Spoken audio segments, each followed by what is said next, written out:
हर हर महादेव। सांब सदाशिव, सांब सदाशिव, सांब सदाशिव, सांब सदाशिव। शिव पुराण श्री रुद्र संहिता तृतीय खंड 24वां अध्याय। सप्त ऋषियों द्वारा पार्वती की परीक्षा। ब्रह्मा जी कहते हैं, देवताओं के अपने अपने निवास पर लौट जाने के उपरांत भगवान शिव पार्वती की तपस्या की परीक्षा लेने के विषय में सोचने लगे। वे अपने परात्पर माया रहित स्वरूप का चिंतन करने लगे। वैसे तो वे सर्वेश्वर और सर्वज्ञ हैं, वे ही सबके रचनाकार और परमेश्वर हैं। उस समय देवी पार्वती बहुत कठोर तप कर रही थीं। उस तपस्या को देखकर स्वयं भगवान शिव भी आश्चर्यचकित हो गए। उनकी अटूट भक्ति ने शिवजी को विचलित कर दिया। तब भगवान शिव ने सप्त ऋषियों का स्मरण किया। उनके स्मरण करते ही सातों ऋषि वहां आ गए। वे अत्यंत प्रसन्न थे और अपने सौभाग्य की सराहना कर रहे थे। उन्हें देखकर शिवजी हंसते हुए बोले, आप सभी परम हितकारी व सभी वस्तुओं का ज्ञान रखने वाले हैं। गिरिराज, हिमालय की पुत्री पार्वती इस समय सुस्थिर होकर शुद्ध हृदय से गौरी शिखर पर्वत पर घोर तपस्या कर रही है। उनकी इस तपस्या का एकमात्र उद्देश्य मुझे पति रूप में प्राप्त करना है। उन्होंने अपनी सभी कामनाओं को त्याग दिया है। मुनिवरों, आप सब मेरी इच्छा से देवी पार्वती के पास जाएं और उनकी दृढ़ता की परीक्षा लें। भगवान शिव की आज्ञा पाकर सातों ऋषि देवी पार्वती के तपस्या वाले स्थान पर चले गए। वहां देवी पार्वती तपस्या में लीन थीं। उनका मुख तपपुंज से प्रकाशित था। उन उत्तम व्रतधारी सप्त ऋषियों ने हाथ जोड़कर मन ही मन देवी पार्वती को प्रणाम किया। तत्पश्चात ऋषि बोले, हे देवी गिरिराज नंदिनी, हम आपसे यह जानना चाहते हैं कि आप किस लिए यह तपस्या कर रही हैं। आप इस तप के द्वारा किस देवता को प्रसन्न करना चाहती हैं और आपको किस फल की इच्छा है। उन सप्त ऋषियों के इस प्रकार पूछने पर गिरिराज कुमारी देवी पार्वती बोली, मुनीश्वरों, आप लोगों को मेरी बातें अवश्य ही असंभव लगेंगी। साथ ही मुझे इस बात की भी आशंका है कि आप लोग मेरा परिहास उड़ाएंगे, परंतु फिर भी जब आपने मुझसे कुछ पूछा है तो मैं आपको इसका उत्तर अवश्य दूंगी। मेरा मन एक बहुत उत्तम कार्य के लिए तपस्या कर रहा है। वैसे तो यह कार्य होना बहुत मुश्किल है, तथापि मैं इसकी सिद्धि हेतु पूरे मनोयोग से कार्य कर रही हूँ। देवर्षि नारद द्वारा दिए गए उपदेश के अनुसार मैं भगवान शिव को पति रूप में प्राप्त करने के लिए उनकी तपस्या कर रही हूँ। मेरा मन सर्वथा उन्हीं के ध्यान में मग्न रहता है तथा मैं उन्हीं के चरणार बिंदों का चिंतन करती रहती हूँ। देवी पार्वती का यह वचन सुनकर सप्तऋषि हंसने लगे और पार्वती को तपस्या मार्ग से निवृत्त करने के उद्देश्य से मिथ्या वचन बोलने लगे। उन्होंने कहा, हे हिमालय पुत्री पार्वती, देवर्षि नारद तो व्यर्थ ही अपने को महान पंडित मानते हैं। उनके मन में क्रूरता भरी है।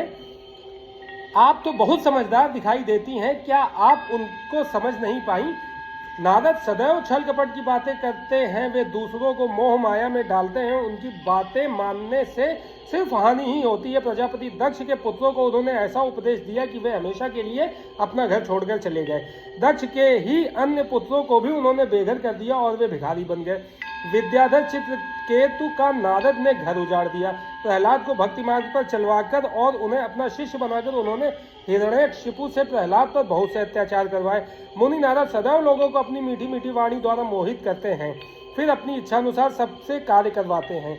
वे केवल शरीर से ही शुद्ध दिखाई देते हैं, जबकि उनका मन मलिन और क्लेश युक्त रहता है। वे सदैव अपने साथ रहते हैं। वे सदैव हमारे साथ रहते हैं, इसलिए हम उन्हें भली भांति जानते हैं और पहचानते हैं। हे देवी, आप तो अत्यंत विद्वान और परम ज्ञानी जान पड़ती हैं। भला आप कैसे नारद के द्वारा मूर्ख बन गईं। देवी, आप जिनके लिए इतनी कठोर तपस्या कर रही हैं, वे भगवान शिव तो बहुत उदासीन और निर्विकार हैं। वे सदैव काम के शत्रु हैं। हे पार्वती, आप थोड़ा विचार करके देखो कि आप किस प्रकार का पति चाहती हैं। आप मुनि नारद के बहकावे में ना आए। भगवान शिव तो महानिर्लज्ज, अमंगल रूप, काम के परम शत्रु, निर्विकारी, उदासीन, कुल से हीन, भूतों व प्रेतों के साथ रहने वाले। भला इस प्रकार का पति पाकर आपको किस प्रकार का सुख मिल सकता है। नारद मुनि ने अपनी माया से तुम्हारे ज्ञान और विवेक को पूर्णतया नष्ट कर दिया है और तुम्हें अपनी छल कपट प्रपंच वाली बातों से छला है। देवी, कृपया आप यह सोचें कि इन्हीं शिव शंकर ने परम गुणवती सुंदर दक्ष पुत्री सती के साथ विवाह किया था। उस बेचारी को भी उनके साथ अत्यंत दुख उठाने पड़े। भगवान शिव सती को त्याग कर पुनः अपने ध्यान में निमग्न हो गए। वे सदा अकेले और शांत रहने वाले हैं। वे किसी स्त्री के साथ निर्वाह नहीं कर सकते। तभी तो देवी सती ने इसी दुख के कारण अपने पिता के घर जाकर अपने शरीर को योगाग्नि में जलाकर भस्म कर दिया था। हे देवी, इन सब बातों को यदि आप शांत मन से ध्यान लगाकर सोचे तो पूर्णतया सही पाएंगी। इसलिए हम आपसे यह प्रार्थना करते हैं कि आप यह तपस्या आप यह तपस्या कर शिवजी को प्रसन्न करने का हठ छोड़ दें और वापस अपने पिता हिमालय के घर चली जाएं। जहां तक आपके विवाह का प्रश्न है, हम आपका विवाह योग्य वर से अवश्य करा देंगे। इस समय आपके लिए त्रिलोकी में सबसे योग्य पुरुष बैकुंठ के स्वामी लक्ष्मीपति श्री हरि विष्णु हैं। वे तुम्हारे अनुरूप ही सुंदर एवं मंगलकारी हैं। उन्हें पति के रूप में प्राप्त करके आप सुखी हो जाएंगी। अतः देवी, आप भगवान शिव को पति रूप में प्राप्त करने के इस हठ को त्याग दें। सप्त ऋषियों की ऐसी बातें सुनकर साक्षात जगदम्बा का अवतार देवी पार्वती हंसने लगी और उन परम ज्ञानी सप्त ऋषियों से बोली, हे मुनीश्वरों, आप अपनी समझ के अनुसार सही कह रहे हैं, परंतु मैं अपने दृढ़ विश्वास को त्याग नहीं सकती। मैं गिरिराज हिमालय की पुत्री हूँ। पर्वत पुत्री होने के कारण मैं स्वाभाविक रूप से कठोर हूँ। मैं तपस्या से घबरा नहीं सकती। इसलिए हे मुनिगणों, आप मुझे रोकने की चेष्टा न करें। मैं जानती हूँ कि देवर्षि नारद ने जो उपदेश मुझे दिया है और शिवजी की प्राप्ति का साधन जो मुझे बताया है, वह असत्य नहीं है। मैं उसका पालन अवश्य करूंगी। यह तो सर्वविदित है कि गुरुजनों का वचन सदैव हित के लिए ही होता है। इसलिए मैं अपने गुरु नारद जी के वचनों का सर्वथा पालन करूंगी। इससे ही मुझे दुखों से छुटकारा मिलेगा और सुख की प्राप्ति होगी। जो गुरु के वचनों को मिथ्या जानकर उन पर नहीं चलते, उन्हें इस लोक और परलोक में दुख ही मिलता है। इसलिए गुरु के वचनों को पत्थर की लकीर मानकर उनका पालन करना चाहिए। अतः मेरा घर बसे या ना बसे, मैं तपस्या का यह पथ नहीं छोड़ूंगी। हे मुनीश्वरों, आपका कथन भी सही है। भगवान विष्णु सद्गुणों से युक्त है तथा नित नई लीलाएं रचते हैं, परंतु भगवान शिव साक्षात परब्रह्म है। वे परम आनंदमय है। मोह माया में फंसे लोगों को ही प्रपंचों की आवश्यकता होती है। ईश्वर को इन सब की ना तो कोई आवश्यकता होती है और ना ही रुचि। भगवान शिव सिर्फ भक्ति से ही प्रसन्न होते हैं। वे धर्म या जाति विशेष पर कृपा नहीं करते। ऋषियों, यदि भगवान शिव मुझे पत्नी रूप में नहीं स्वीकारेंगे तो मैं आजीवन कुंवारी ही रहूंगी और किसी अन्य का वर्ण कदापि नहीं करूंगी। यदि सूर्य पूर्व की जगह पश्चिम से निकलने लगे, पर्वत अपना स्थान छोड़ दे और अग्नि शीतलता अपना ले, चट्टानों पर फूल खिलने लगे, तो भी मैं अपना हाथ नहीं छोड़ूंगी। ऐसा कहकर देवी पार्वती ने सप्त ऋषियों को दोनों हाथ जोड़कर प्रणाम किया तथा भक्ति भाव से शिव चरणों का स्मरण करते हुए पुनः तपस्या में लीन हो गई। तब पार्वती के श्रीमुख से उनका दृढ़ निश्चय सुनकर सप्त ऋषि बहुत प्रसन्न हुए और उनकी जय जयकार करने लगे। उन्होंने पार्वती को तपस्या में सफल होकर भगवान शिव से मनोवांछित वरदान प्राप्त करने का आशीर्वाद दिया। तत्पश्चात देवी पार्वती की तपस्या की परीक्षा लेने गए सप्त ऋषि उन्हें प्रणाम करके प्रसन्न मुद्रा में भगवान शिव को वहां हुई सभी बातों का ज्ञान कराने के लिए शीघ्र उनके धाम की ओर चल दिए। तब भगवान शिव शंकर के पास पहुंचकर सप्त ऋषियों ने उनके समीप जाकर दोनों हाथ जोड़कर उन्हें प्रणाम किया और उनकी स्तुति की। तत्पश्चात सप्त ऋषियों ने महादेव जी को सारा वृत्तांत बताया। फिर प्रभु शिव की आज्ञा पाकर सप्त ऋषि स्वर्ग लोक को चले गए। हर हर महादेव। सांब सदाशिव, सांब सदाशिव, सांब सदाशिव, सांब सदाशिव। 25वां अध्याय, शिव जी द्वारा पार्वती जी की तपस्या की परीक्षा करना।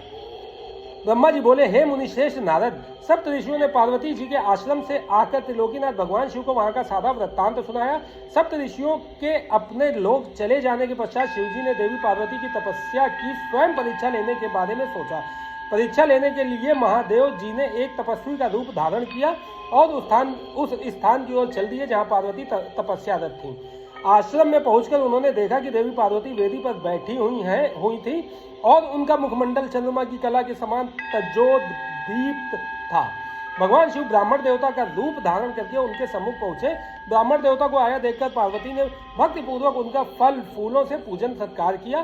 पूजन के बाद देवी पार्वती ने ब्राह्मण देवता से पूछा, हे ब्राह्मण देव, आप कौन हैं और कहाँ से पधारे हैं? मुनीश्वर, आपके परम तेज से यह पूरा वन प्रकाशित हो रहा है। कृपा कर मुझे अपने यहाँ आने का कारण बताइए।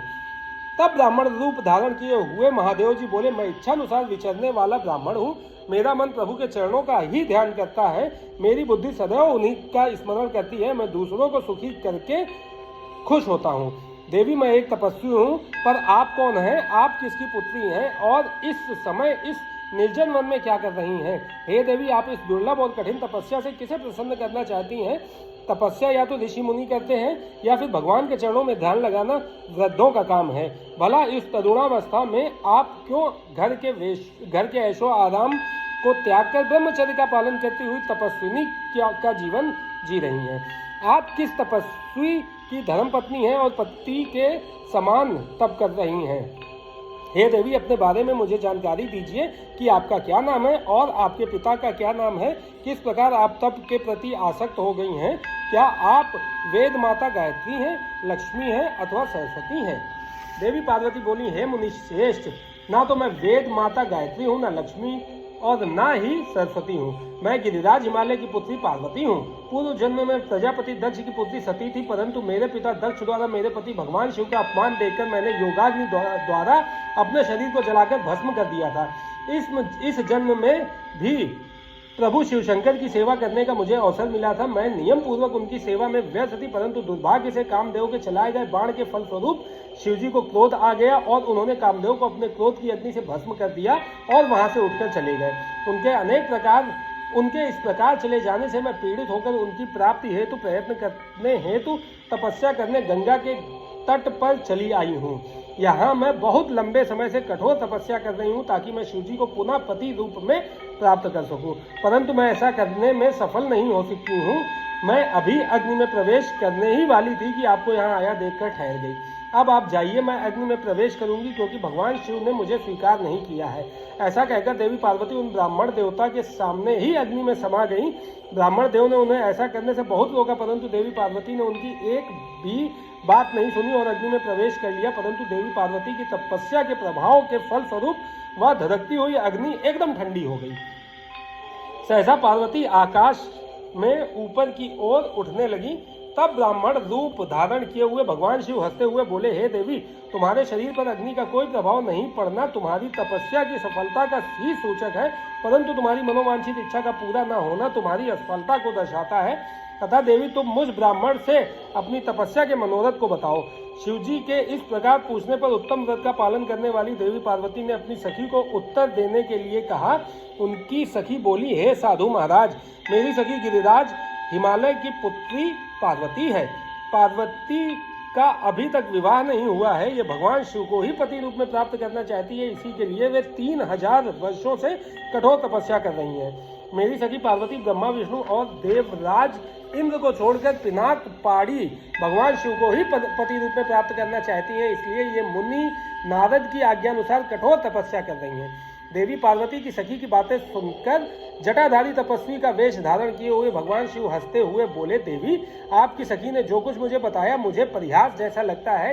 यदि फिर भी यही सत्य है तो पार्वती, आप स्वयं इस बात को स्वीकार करें और मुझसे इस बात को कहें।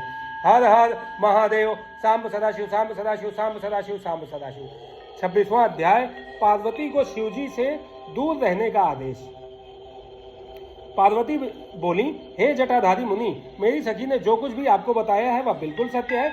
मैंने मन, वाणी और क्रिया से भगवान शिव को ही पति रूप में वर्ण किया है। मैं जानती हूँ कि महादेव जी को पति रूप में प्राप्त करना बहुत ही दुर्लभ कार्य है, फिर भी मेरे हृदय में और मेरे ध्यान में सदैव वे ही निवास करते हैं। अतः उन्हीं की प्राप्ति के लिए ही मैंने इस तपस्या के कठिन मार्ग को चुना है। यह सब ब्राह्मण को बताकर देवी पार्वती चुप हो गई। उनकी बातों को सुनकर ब्राह्मण देवता बोले, हे देवी, अभी कुछ समय पूर्व तक मेरे मन में यह जानने की प्रबल इच्छा थी कि क्यों आप कठोर तपस्या कर रही हैं, परंतु देवी, आपके मुख से यह सब सुनकर मेरी जिज्ञासा पूरी तरह शांत हो गई है। देवी, आपके किए गए कार्य के अनुरूप ही इसका परिणाम होगा, परंतु यदि यह तुम्हें सुख देता है तो यही करो। यह कहकर ब्राह्मण जैसे ही जाने के लिए उठे, वैसे ही देवी पार्वती उन्हें प्रणाम करके बोली, हे विप्रवर, आप कहाँ जा रहे हैं? कृपया यहाँ कुछ देर और ठहरिए और मेरे हित की बात कहिए। देवी पार्वती के वचन सुनकर साधु का वेश धारण किए हुए भगवान शिव वहीं ठहर गए और बोले, हे देवी, यदि आप वाकई मुझे यहाँ रोककर मुझसे अपने हित की बात सुनना चाहती हैं तो मैं आपको अवश्य ही समझाऊंगा, जिससे आपको अपने हित का ज्ञान हो जाएगा। देवी, मैं स्वयं भी महादेव जी का भक्त हूँ, इसलिए उन्हें अच्छी प्रकार से जानता हूँ। जिन भगवान शिव को आप अपना पति बनाना चाहती हैं, वे प्रभु शिव शंकर सदैव अपने शरीर पर भस्म धारण किए रहते हैं। उनके सिर पर जटाएं हैं, शरीर पर वस्त्रों के स्थान पर वे बाघ की खाल पहनते हैं और चादर के स्थान पर वे हाथी की खाल ओढ़ते हैं। हाथ में भीख मांगने के लिए कटोरे के स्थान पर खोपड़ी का प्रयोग करते हैं। सांपों के अनेक झुंड उनके शरीर पर सदा लिपटे रहते हैं। जहर को वे पानी की भांति पीते हैं। उनके नेत्र लाल रंग के और अत्यंत डरावने हैं। उनका जन्म कब, कहाँ और किससे हुआ, यह आज तक कोई भी नहीं जानता। वे घर गृहस्थी के बंधनों से सदा ही दूर रहते हैं। उनकी 10 भुजाएं हैं। देवी, मैं यह नहीं समझ पाता हूँ कि शिवजी को अपना पति क्यों बनाना चाहती हो। आपका विवेक कहाँ चला गया है। प्रजापति दक्ष ने अपनी पुत्री सती को सिर्फ इसीलिए ही अपने यज्ञ में नहीं बुलाया क्योंकि वे कपालधारी भिक्षुक की भार्या हैं। उन्होंने अपने यज्ञ में शिव के अतिरिक्त सभी देवताओं को भाग दिया। इसी अपमान से क्रोधित होकर सती ने अपने प्राणों को त्याग दिया था। देवी, आप अत्यंत सुंदर एवं स्त्रियों में रत्न स्वरूप हैं। आपके पिता गिरिराज हिमालय समस्त पर्वतों के राजा हैं। फिर क्यों आप इस उग्र तपस्या द्वारा भगवान शिव को पति रूप में पाने का प्रयास कर रही हैं। क्यों आप सोने की मुद्रा के बदले कांच को खरीदना चाहती हैं। सुगंधित चंदन को छोड़कर अपने शरीर पर कीचड़ क्यों मलना चाहती हैं। सूर्य के तेज को छोड़कर क्यों जुगनू की चमक पाना चाहती हैं। सुंदर मुलायम वस्त्रों को त्याग कर क्यों चमड़े से अपने शरीर को ढकना चाहती हैं। क्यों राजमहल को छोड़कर वनों और जंगलों में भटकना चाहती हैं। आपकी बुद्धि को क्या हो गया है जो आप देवराज इंद्र एवं अन्य देवताओं को, जो कि रत्नों के भंडार हैं, छोड़कर लोहे को अर्थात शिवजी को पाने की इच्छा करती हैं। सच तो यह है कि इस समय मुझे आपके साथ शिवजी का संबंध परस्पर विरुद्ध दिखाई दे रहा है। कहाँ आप और कहाँ महादेव जी। आप चंद्रमुखी हैं तो शिवजी पंचमुखी। आपके नेत्र कमल दल के समान हैं तो शिवजी के तीन नेत्र सदैव क्रोधित दृष्टि ही डालते हैं। आपके केश अत्यंत सुंदर हैं जो कि काली घटाओं के समान प्रतीत होते हैं। वही भगवान शिव के सर के जटाजूट के विषय में सभी जानते हैं। आप सुंदर कोमल साड़ी धारण करती हैं तो शिवजी कठोर हाथी की खाल का उपयोग करते हैं। आप अपने शरीर पर चंदन का लेप करती हैं तो वे हमेशा अपने शरीर पर चिता की भस्म लगाए रखते हैं। आप अपनी शोभा बढ़ाने हैं तो दिव्य आभूषण धारण करती हैं तो शिवजी के शरीर पर सदैव सर्प लिपटे रहते हैं। कहाँ मृदंग की मधुर ध्वनि, कहाँ डमरू की डमडम। देवी पार्वती, महादेव जी सदा भूतों को दी हुई बलि को स्वीकार करते हैं। उनका यह रूप इस योग्य नहीं है कि उन्हें आप अपना सर्वांग सौंपा जा सके। देवी, आप परम सुंदरी हैं। आपका यह अद्भुत और उत्तम रूप शिवजी के योग्य नहीं है। आप ही सोचें, यदि उनके पास धन होता तो क्या वे इस तरह नंगे रहते। सवारी के नाम पर उनके पास एक पुराना बैल है। कन्या के लिए योग्य वर ढूंढते समय वर की जिन जिन विशेषताओं और गुणों को देखा परखा जाता है, शिवजी में वह कोई भी गुण मौजूद नहीं है। और तो और आपके प्रिय कामदेव जी को भी उन्होंने अपनी क्रोधाग्नि से भस्म कर दिया था। साथ ही उस समय आपको छोड़कर चले जाना आपका अनादर करना ही था। हे देवी, उनकी जात पात, ज्ञान और विद्या के बारे में सभी अनजान हैं। पिशाच ही उनके सहायक हैं। उनके गले में विष दिखाई देता है। वे सदैव सबसे अलग थलग रहते हैं। इसलिए आपको भगवान शिव के साथ अपने मन को कदापि नहीं जोड़ना चाहिए। आपके और उनके रूप और सभी गुण अलग अलग हैं जो कि परस्पर एक दूसरे के विरोधी जान पड़ते हैं। इसी कारण मुझे आपका और महादेव जी का संबंध रुचिकर नहीं लगता है। फिर भी जो आपकी इच्छा हो वैसा ही करो। वैसे मैं तो यह चाहता हूँ कि आप असत की ओर से अपना मन हटा लें। यदि यह सब नहीं करना चाहती हैं तो आपकी इच्छा, जो चाहो करो। अब मुझे और कुछ नहीं कहना। उन ब्राह्मण मुनि की बातों को सुनकर देवी पार्वती बहुत दुखी हुई। अपने प्राण प्रिय त्रिलोकीनाथ शिव के विषय में कठोर शब्दों को सुनकर उन्हें बहुत बुरा लगा। वे मन ही मन क्रोधित हो गईं, लेकिन मन ही मन यह भी सोच रही थी कि शिव के सौंदर्य को स्थूल दृष्टि से देखने परखने का प्रयास करने वाले कैसे जान सकते हैं। संसारी व्यक्ति मंगल अमंगल को अपने सुख के साथ जोड़कर देखता है, वह सत्य को कहाँ देख पाता है। इस तरह विवेक द्वारा अपने मन को समझा बुझाकर अपने को संयत करते हुए देवी पार्वती कहने लगी, हर हर महादेव, सांब सदाशिव, सांब सदाशिव, सांब सदाशिव, सांब सदाशिव। 27वां अध्याय, पार्वती जी का क्रोध से ब्राह्मण को फटकारना। पार्वती जी बोली, हे ब्राह्मण देवता, मैं तो आपको परम ज्ञानी महात्मा समझ रही थी, परंतु आपका भेद मेरे सामने पूर्णतया खुल चुका है। आपने शिवजी के विषय में मुझे जो कुछ भी बताया है वह मुझे पहले से ही ज्ञात है, पर यह सब बातें सर्वथा झूठ हैं। इनमें सत्य कुछ भी नहीं है। आपने तो कहा था कि आप शिवजी को अच्छी प्रकार से जानते हैं। आपकी बातें सुनकर लगता है कि आप झूठ बोल रहे हैं, क्योंकि ज्ञानी मनुष्य कभी भी त्रिलोकीनाथ भगवान शिव के विषय में कोई भी अप्रिय बात नहीं कहते हैं। यह सही है कि लीलावश शिवजी कभी कभी अद्भुत वेश धारण कर लेते हैं, परंतु सच्चाई तो यह है कि वे साक्षात परम ब्रह्म हैं। वे ही परमात्मा है। उन्होंने स्वेच्छा से ऐसा वेश धारण किया है। हे ब्राह्मण, आप कौन हैं जो ब्राह्मण का रूप धरकर मुझे छलने के लिए यहाँ आए हैं? आप ऐसी अनुचित व असंगत बातें करके एवं तर्क वितर्क करके क्या साबित करना चाहते हैं? मैं भगवान शिव के स्वरूप को भली भांति जानती हूँ। वास्तव में शिव जी निर्गुण ब्रह्म है। समस्त गुण ही जिनका स्वरूप हो भला उनकी जाति कैसे हो सकती है? शिव जी तो सभी विद्याओं का आधार है, भला फिर उनको विद्या से क्या काम हो सकता है? पूर्व काल में भगवान शिव ने श्री हरि विष्णु को संपूर्ण वेद प्रदान किए थे, जो चराचर जगत के पिता हैं। उनके भक्तजन मृत्यु को भी जीत लेते हैं, जिनके द्वारा इस प्रकृति की उत्पत्ति हुई है। जो सभी तत्वों के आरंभ के विषय में जानते हैं, उनकी आयु का माप कैसे किया जा सकता है? भक्त वत्सल शिव जी सदा ही अपने भक्तों के वश में ही रहते हैं। वे अपने भक्तों को प्रसन्न होने पर प्रभु शक्ति, उत्साह शक्ति और मंत्र शक्ति नामक अक्षय शक्तियां प्रदान करते हैं। उनके परम चरणों का ध्यान करके ही मृत्यु को जीता जा सकता है, इसलिए शिव जी को मृत्युंजय नाम से जाना जाता है। भगवान शिव की कृपा प्राप्त करके ही विष्णु जी को विष्णुत्व, ब्रह्मा जी को ब्रह्मत्व और अन्य देवताओं को देवत्व की प्राप्ति हुई है। भगवान शिव महाप्रभु हैं। ऐसे कल्याणमयी भगवान शिव की आराधना करने से ऐसा कौन सा मनोरथ है जो सिद्ध नहीं हो सकता? उनकी सेवा न करने से मनुष्य 7 जन्मों तक दरिद्र होता है। वहीं दूसरी ओर उनका भक्ति पूर्वक पूजन करने से सदैव के लिए लक्ष्मी की प्राप्ति होती है। भगवान शिव के समक्ष 8 सिद्धियां सिर झुकाकर इसलिए नृत्य करती हैं कि भगवान उनसे सदा संतुष्ट रहे।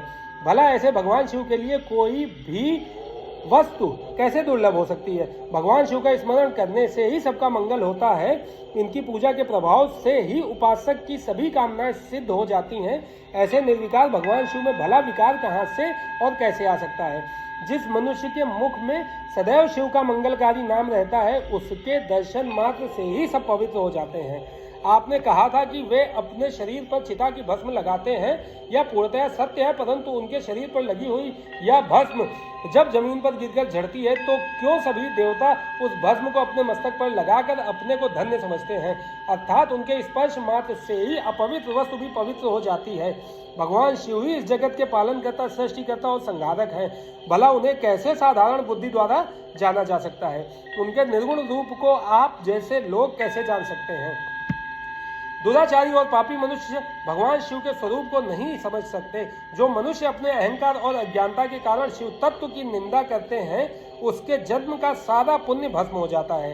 हे ब्राह्मण, आपको ज्ञानी महात्मा जानकर मैंने आपकी पूजा की है, परंतु आपने शिव जी की निंदा करके अपने साथ साथ मुझे भी पाप का भागी बना दिया है। आप घोर शिवद्रोही हैं। शास्त्रों में बताया गया है कि शिवद्रोही का दर्शन हो जाने पर शुद्धिकरण हेतु स्नान करना चाहिए तथा प्रायश्चित करना चाहिए। यह कहकर देवी पार्वती का क्रोध और बढ़ गया और वे बोली, अरे दुष्ट, तुम तो कह रहे थे कि तुम शंकर को जानते हो, परंतु सच तो यह है कि तुम उन सनातन शिव जी को नहीं जानते हो। भगवान शिव परम ज्ञानी, सत्पुरुषों के प्रियतम व सदैव निर्विकार रहने वाले हैं। वे मेरे अभीष्ट देव हैं। ब्रह्मा और विष्णु भी सदा महादेव जी को नमन करते हैं। सारे देवताओं द्वारा शिव जी को आराध्य माना जाता है। काल भी सदा उनके अधीन रहता है। वे भक्त वत्सल शिव शंकर ही सर्वेश्वर हैं और हम सबके परमेश्वर हैं। वे दीन दुखियों पर अपनी कृपा दृष्टि बनाए रखते हैं। उन्हीं महादेव जी को पति के रूप में प्राप्त करने हेतु ही मैं शुद्ध हृदय से इस वन में घोर तपस्या कर रही हूँ कि वे मुझे अपनी कृपा दृष्टि से कृतार्थ कर मेरे मन की इच्छा पूरी करें।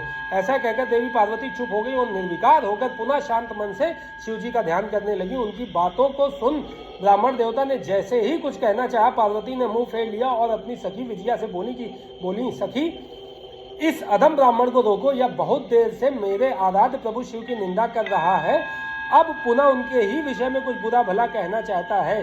शिव निंदा करने वाले के साथ साथ शिव निंदा सुनने वाला भी पाप का भागी बन जाता है।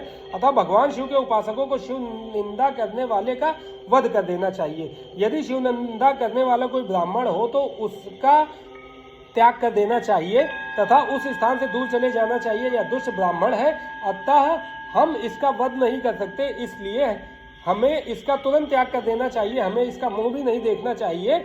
हम सब आज इसी समय इस स्थान को छोड़कर किसी दूसरे स्थान पर चले जाते हैं ताकि इस अज्ञानी ब्राह्मण से पुनः हमारी भेंट न हो सके।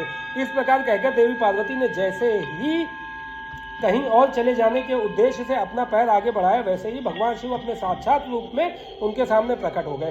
देवी पार्वती ने अपने ध्यान के दौरान शिव के जिस स्वरूप का स्मरण किया था, शिवजी ने उसी रूप के साक्षात दर्शन करा दिए।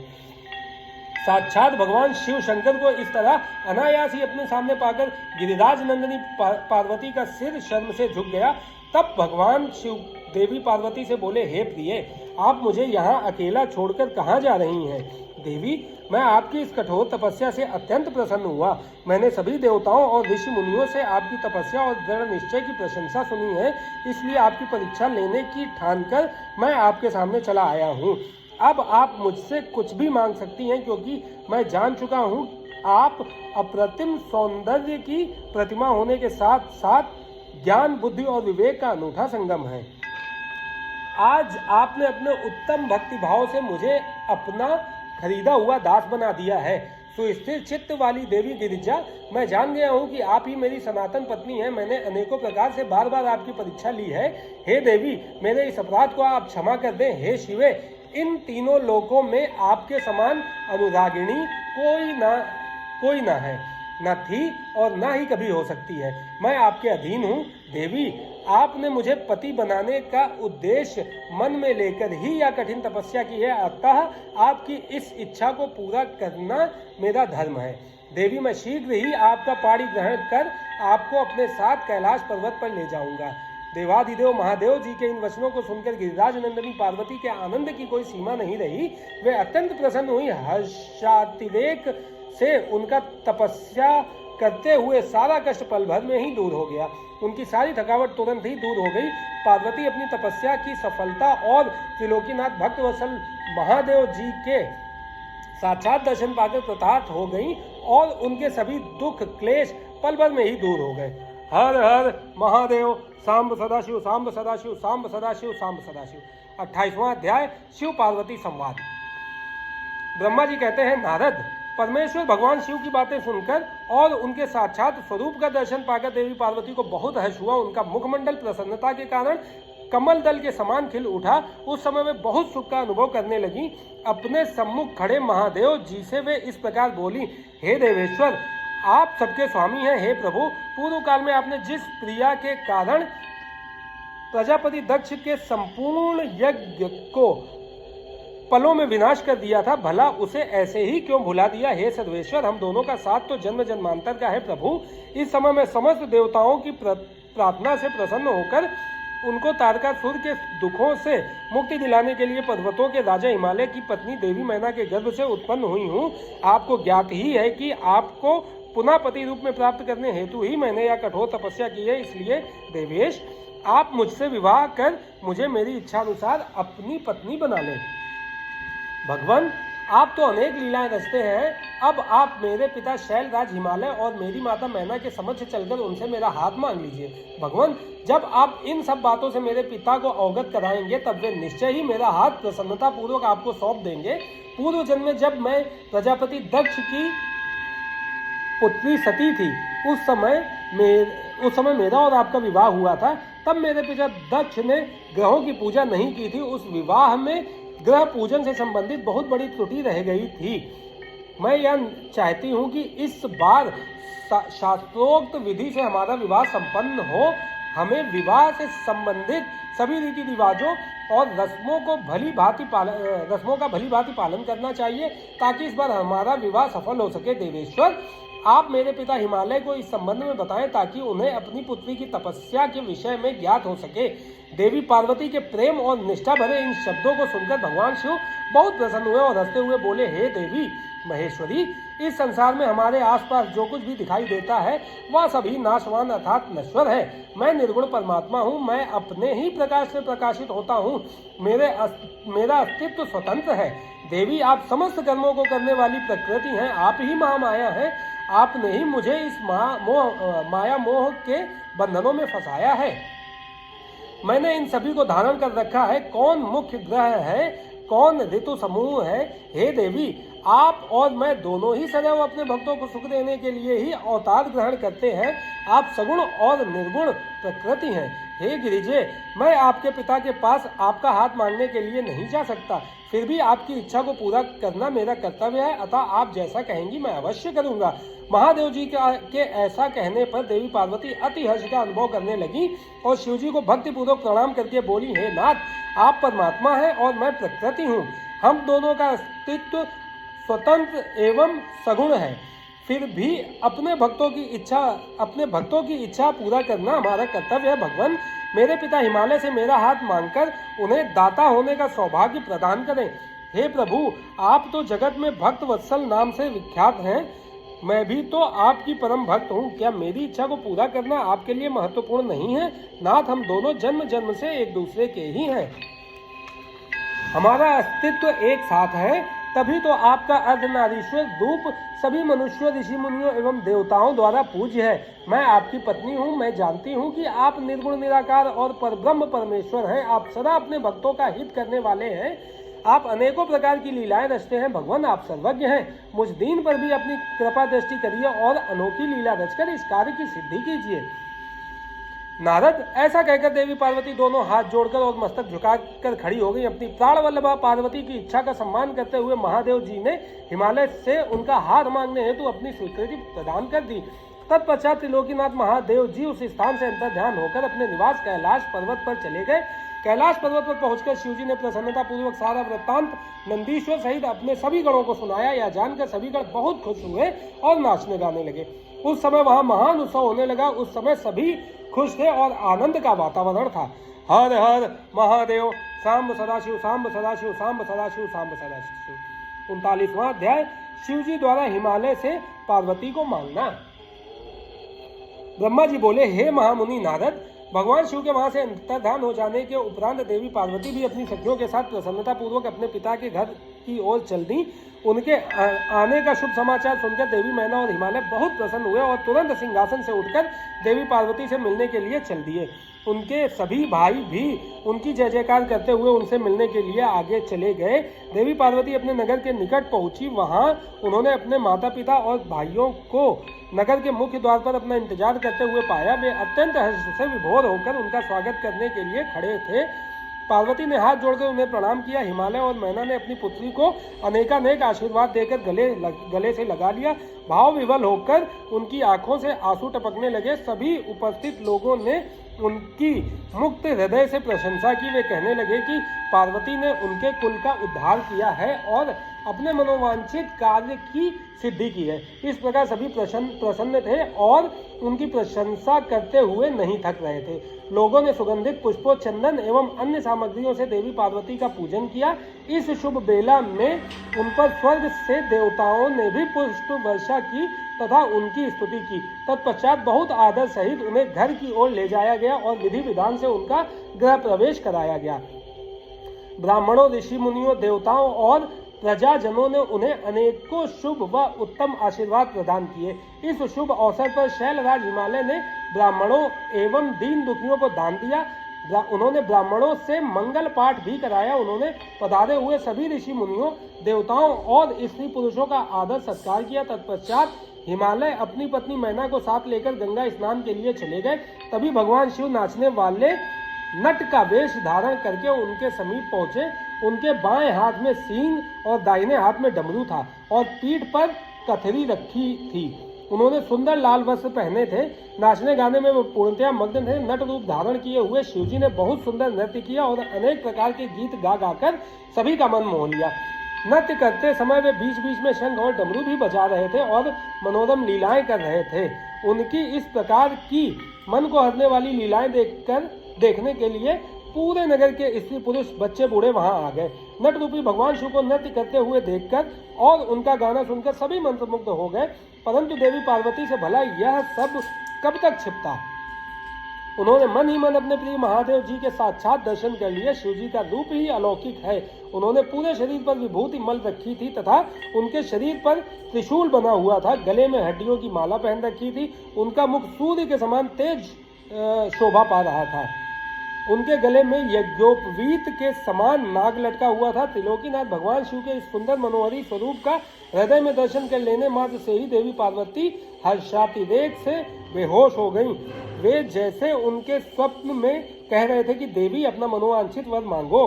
हृदय में विराजमान इस अनोखे स्वरूप को मन ही मन प्रणाम करके पार्वती ने कहा कि भगवान मेरे पति बन जाइए। तब देवेश्वर ने मुस्कुराते हुए तथास्तु कहा और उनके स्वप्न से अंतर्ध्यान हो गए। जब उनकी आंखें खुली तो उन्होंने शिवजी को नट रूप धारण किए वहां नाचते गाते देखा। नट के रूप में स्वयं भक्तवत्सल भगवान शिव के नाच गाने से प्रसन्न होकर पार्वती की माता मैना सोने की थाली में रत्न, मणिक और हीरे और सोना लेकर उन्हें भिक्षा देने के लिए आई। उनका ऐश्वर्य देखकर शिवजी बहुत प्रसन्न हुए, परंतु उन्होंने उन सुंदर रत्नों और आभूषणों को लेने से इनकार कर दिया। वे बोले, देवी भला मुझे रत्नों और आभूषणों से क्या लेना देना, यदि आप मुझे कुछ देना चाहती हैं तो अपनी कन्या का दान दे दीजिए।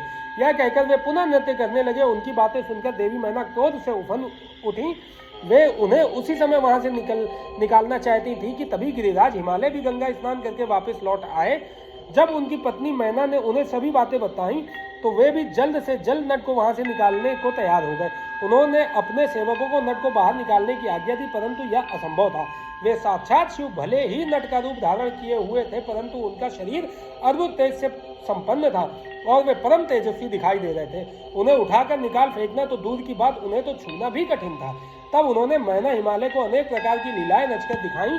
नट ने तुरंत ही श्री हरि विष्णु का रूप धारण कर लिया। उनके माथे पर किरीट, कानों में कुंडल और शरीर पर पीले वस्त्र अनोखी शोभा पा रहे थे। उनकी 4 भुजाएं थी। पूजा करते समय हिमालय और मैना ने जो पुष्प, गंध एवं अन्य वस्तुएं अर्पित की थीं, वे सभी उनके शरीर और मस्तक पर शोभा पा रही थीं। यह देखकर सभी आश्चर्यचकित हो गए। तत्पश्चात नट ने जगत की रचना करने वाले ब्रह्मा जी का चतुर्मुख रूप धारण कर लिया। उनका शरीर लाल रंग का था और वे वैदिक मंत्रों का उच्चारण कर रहे थे। उन सभी ने उस नट भक्त वत्सल शिव के उत्तम रूप को देखा। उनके साथ देवी पार्वती भी थी। वे रुद्र रूप में मुस्कुरा रहे थे। उनका वह स्वरूप अत्यंत सुंदर एवं मनोहरी था। उनकी यह सुंदर लीलाएं देखकर सभी आश्चर्यचकित रह गए थे और परम आनंद का अनुभव कर रहे थे। तत्पश्चात पुनः एक बार नट रूपी शिवजी ने मैना हिमालय से उनकी पुत्री का हाथ मांगा तथा अन्य भिक्षा ग्रहण करने से इनकार कर दिया, परंतु शिवजी की माया से मोहित हुए गिरिराज हिमालय ने उन्हें अपनी पुत्री सौंपने से मना कर दिया। बिना कुछ भी लिए वह नट वहां से अंतर्ध्यान हो गया। वे सोचने लगे कि शायद वे स्वयं भगवान शिव ही थे जो स्वयं यहाँ पधार कर हमारी कन्या का हाथ मांग रहे थे और हमें अपनी माया से छलकर अपने निवास कैलाश पर वापस चले गए। यह सोचकर हिमालय और मैना दोनों ही एक पल को बहुत प्रसन्न हुए, परंतु अगले ही पल यह सोचकर उदास हो गए कि हमने स्वयं साक्षात शिवजी को बिना कुछ दिए और उनका आदर सम्मान किए बिना ही खाली हाथ अपने द्वार से लौटा दिया। वे अत्यंत व्याकुल हो उठे। हर हर महादेव, सांब सदाशिव, सांब सदाशिव, सांब सदाशिव, सांब सदाशिव। 30वां अध्याय, ब्राह्मण वेश में पार्वती के घर जाना। ब्रह्मा जी बोले, हे नारद, गिरिराज हिमालय और देवी मैना के मन में भगवान शिव के प्रति भक्ति भाव देखकर सभी देवता आपस में विचार विमर्श करने लगे। तब देवताओं के गुरु बृहस्पति और ब्रह्मा जी से आज्ञा लेकर सभी भगवान शिव के पास कैलाश पर्वत पर गए। वहां पहुंचकर उन्होंने हाथ जोड़कर शिव जी को प्रणाम किया और उनकी अनेकानेक बार स्तुति की।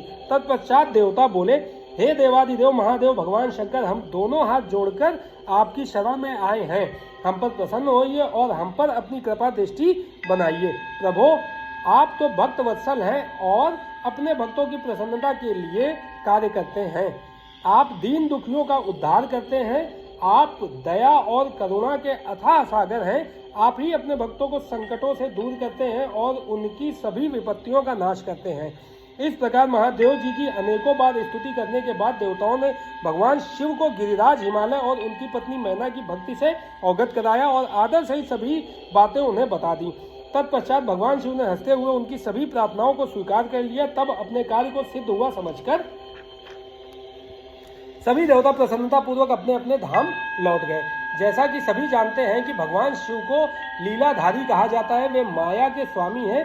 पुनः वे शैलराज हिमालय के घर गए। उस समय राजा हिमालय अपनी पुत्री पार्वती सहित सभा भवन में बैठे हुए थे। उन्होंने ऐसा रूप धारण किया कि वे कोई ब्राह्मण अथवा साधु संत जान पड़ते थे। उनके हाथ में दंड व छत्र था।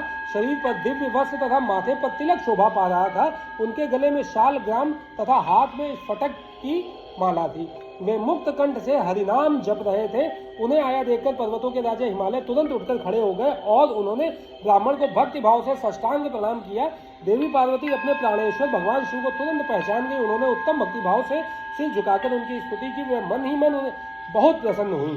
तब ब्राह्मण रूप में पधारे भगवान शिव ने सभी को आशीर्वाद दिया। तत्पश्चात हिमालय ने उन ब्राह्मण देवता की पूजा आराधना की और उन्हें मधु पर्क आदि पूजन सामग्री भेंट की, जिसे शिवजी ने प्रसन्नता पूर्वक ग्रहण किया।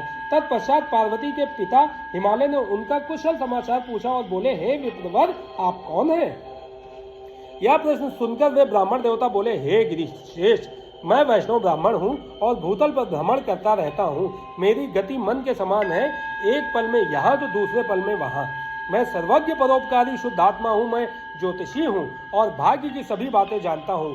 क्या हुआ है, क्या होने वाला है, यह सब कुछ मैं जानता हूँ। मुझे ज्ञात हुआ है कि आप अपनी दिव्य सुलक्षणा पुत्री पार्वती को, जो कि सुंदर एवं लक्ष्मी के समान है, आश्रय विहीन कुरूप और गुणहीन महेश्वर शिव को सौंपना चाहते हैं।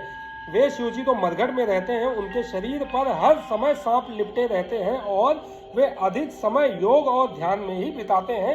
वे नंग धड़ंग होकर इधर उधर भटकते फिरते हैं। उनके पास पहनने के लिए वस्त्र भी नहीं है। आज कोई उनके कुल के विषय में भी नहीं जानता है। वे स्वभाव से बहुत ही उग्र हैं। बात बात पर उन्हें क्रोध आ जाता है। वे अपने शरीर पर सदा भस्म लगाए रहते हैं। सिर पर उन्होंने जटाजूट धारण कर रखा है। ऐसे अयोग्य वर्ग को, जिसमें अच्छा और रुचिकर कहने लायक कुछ भी ना हो, आप क्यों अपनी पुत्री का जीवन साथी बनाना चाहते हैं? आपका यह सोचना कि शिव ही आपकी पुत्री के योग्य है सर्वथा गलत है। आप तो महान ज्ञानी हैं, आप नारायण कुल में उत्पन्न हुए हैं। भला आपकी सुंदर पुत्री को वरों की क्या कमी हो सकती है? उस परम सुंदरी से विवाह करने के लिए अनेकों देशों के महान वीर, बलशाली, सुंदर, स्वस्थ राजा और राजकुमार सहर्ष तैयार हो जाएंगे। आप तो समृद्धशाली हैं, आपके घर में भला किस वस्तु की कमी हो सकती है? परंतु शैलराज, जहां आप अपनी पुत्री को ब्याहना चाह रहे हैं, वे बहुत निर्धन हैं। यहाँ तक कि उनके भाई बंधु भी नहीं है, वे सर्वथा अकेले हैं। गिरिराज हिमालय, आपके पास अभी समय है, अतः आप अपने भाई बंधुओं, पुत्रों व अपनी प्रिय पत्नी देवी मैना से इस विषय में सलाह कर लें, परंतु अपनी पुत्री पार्वती से इस विषय में कोई सलाह न लें, क्योंकि वे शिव के गुण दोषों के बारे में कुछ भी नहीं जानती है। ऐसा कहकर ब्राह्मण देवता, जो वास्तव में साक्षात भगवान शिव ही थे, हिमालय का आदर सत्कार ग्रहण करके आनंद पूर्वक वहां से अपने धाम को चले गए। हर हर महादेव, सांब सदाशिव, सांब सदाशिव, सांब सदाशिव। 31वां अध्याय, सप्त ऋषियों का आगमन और हिमालय को समझाना। ब्रह्मा जी बोले, ब्राह्मण के रूप में पधारे स्वयं भगवान शिव की बातों का देवी मैना पर बहुत प्रभाव पड़ा और वे बहुत दुखी हो गई। वे अपने पति हिमालय से कहने लगी कि इस ब्राह्मण ने शिव जी की निंदा की है। उसे सुनकर मेरा मन बहुत खिन्न हो गया है। जब भगवान शिव का रूप और शील सभी कुत्सित है तथा सभी उनके विषय में बुरा ही सोचते हैं और उन्हें मेरी पुत्री के सर्वथा अयोग्य मानते हैं, तो मैं अपनी प्रिय पुत्री का हाथ कदापि उनके हाथ में नहीं दूंगी। मुझे अपनी पुत्री अपने प्राणों से भी अधिक प्रिय है। यदि आपने मेरी बात नहीं मानी तो मैं इसी समय विष खा लूंगी और अपने प्राण त्याग दूंगी। साथ ही अपनी बेटी पार्वती को लेकर इस घर से चली जाऊंगी। मैं पार्वती के गले में फांसी लगा दूंगी, उससे वनों में ले जाऊंगी अथवा किसी सागर में डुबो दूंगी, परंतु किसी भी हालत में उसका ब्याह पिनाकधारी शिव के साथ नहीं होने दूंगी। यह कहकर देवी मैना रोती हुई तुरंत कोप भवन में चली गई और उन्होंने कीमती वस्त्रों आभूषणों का त्याग कर दिया और जमीन पर लेट गईं। जब इस विषय में भगवान शिव को जानकारी हुई तो उन्होंने सप्त ऋषियों को याद किया। वे तुरंत ही वहां आ गए। तब त्रिलोकीनाथ भगवान शिव ने सप्त ऋषियों को देवी मैना को समझाने की आज्ञा देकर उनके घर भेजा। त्रिलोकीनाथ भगवान शिव का आदेश मिलने पर सप्त ऋषि उन्हें श्रद्धापूर्वक प्रणाम करके आकाश मार्ग से पर्वतों के राजा हिमालय के राज्य की ओर चल दिए। सप्त ऋषि जब हिमालय के नगर के निकट पहुंचे तो वहां का ऐश्वर्य देखकर उसकी प्रशंसा करने लगे। वे सातों ऋषि आकाश में सूर्य के समान चमकते हुए जान पड़ते थे। उन्हें आकाश मार्ग से आता देखकर हिमालय को बहुत आश्चर्य हुआ। शैलराज सोचने लगे कि इन तेजस्वी सप्त ऋषियों के आगमन से आज मेरा संपूर्ण राज्य धन्य हो गया। तभी सूर्य तुल्य तपस्वी सप्त ऋषि आकाश से उतरकर पृथ्वी पर खड़े हो गए। गिरिराज हिमालय ने दोनों हाथ जोड़कर और अपना मस्तक झुकाकर आदर पूर्वक उन्हें प्रणाम किया और उनका पूजन तथा स्तुति की। तत्पश्चात गिरिराज हिमालय ने कहा कि आज मेरे घर आपके चरणों की रज पाकर पवित्र हो गया है। आज मेरा घर आपके चरणों की रज पाकर पवित्र हो गया है। मेरा जीवन आपके दर्शनों से धन्य हो गया है। फिर आदरपूर्वक हिमालय ने सप्त ऋषियों को आसनों पर बैठाया। हिमालय बोले, आज मेरा जीवन सफल हो गया है। आज मेरा सम्मान इस संसार में बहुत बढ़ गया है। जिस प्रकार अनेक तीर्थों के दर्शनों को का पुण्य कमाने का स्रोत पुण्य कमाने का स्रोत माना जाता है, उसी प्रकार आज मैं भी पवित्र तीर्थों के समान वंदनीय हो गया हूँ। हे ऋषिगणों, आप साक्षात भगवान विष्णु के समान हैं। आपने हम दीनों के घर की शोभा बढ़ा दी है। आज मैं स्वयं को संसार का सबसे महत्वपूर्ण व्यक्ति मान रहा हूँ। यद्यपि मैं एक तुच्छ अदना सा मनुष्य हूँ, फिर भी मेरे योग्य कोई सेवा हो तो मुझे अवश्य बताइए। आपका क्या कार्य करके मुझे हार्दिक प्रसन्नता होगी। सप्त ऋषि कहने लगे, हे शैलराज, भगवान शिव इस संपूर्ण जगत के पिता हैं। वे निर्गुण और निराकार हैं। वे सर्वज्ञ हैं। वे ही परम ब्रह्म परमात्मा है और वे ही सर्वेश्वर हैं। वे ही इस जगत का आदि और अंत हैं। आप भली भांति त्रिलोकीनाथ भगवान शिव के विषय में सब कुछ जानते हैं। वे भक्त वत्सल हैं और सदा ही अपने भक्तों के अधीन हैं। तुम्हारी परम